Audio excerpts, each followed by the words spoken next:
首先将青鸟二代中的 CF 卡取下，并插入读卡机跟电脑做连接。接着选取版面精灵中的携带型沟通板形式，这里以6×4做范例，按下确定。接着，在这里呢，快速的完成一个版面。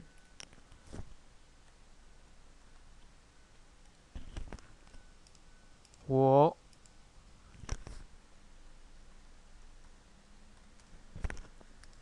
想吃，不想吃，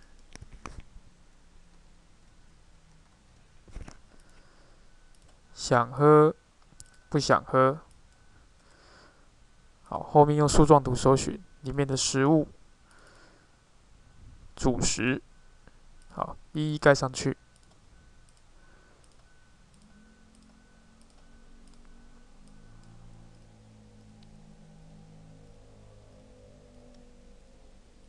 食物类盖好之后呢，接着选取饮料类的图形。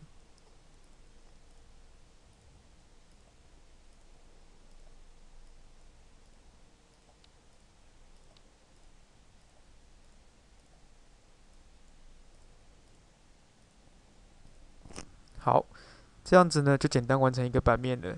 接着呢，下一个步骤呢，请选取专案，然后呢选择智慧型装置下载精灵。好，要执行之前呢，请先存档。好，存在桌面上，档案名称版面1。好，接着呢，这里出现一个视窗。好，这个视窗呢有3个选项，一个是目的装置，一个是下载路径，一个是页码。那目的装置这里呢，我们选择青鸟二代。好，那下载路径呢，好，选择谢布卡的所在位置。好，这一个按确定。好，那这里呢就出现页码了。那现在这里呢有第1页跟第2页，好，我们先选取第2页，好，储存在第2页，然后按下开始下载。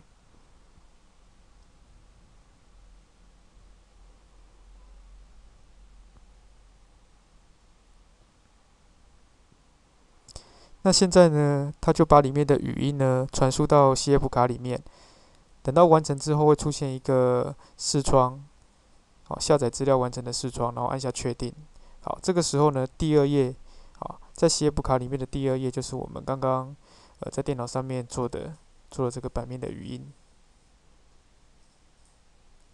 那如果要换成另外一种语言的话，按一下全部选取，然后切换语音语系，切换成英语。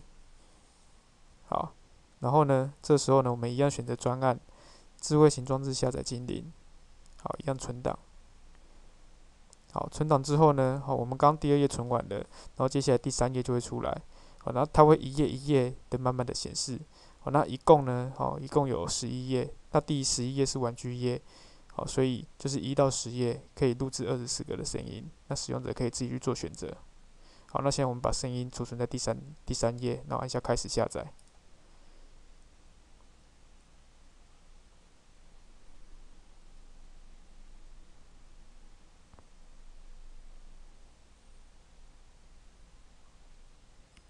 好，下载资料完成。好，都完成之后呢，可以把 CF 卡从读卡机中取出。好，接着插入青鸟二代当中。那现在呢，调整到第2页、第3页，它就会发出电脑里面所发出的语音了。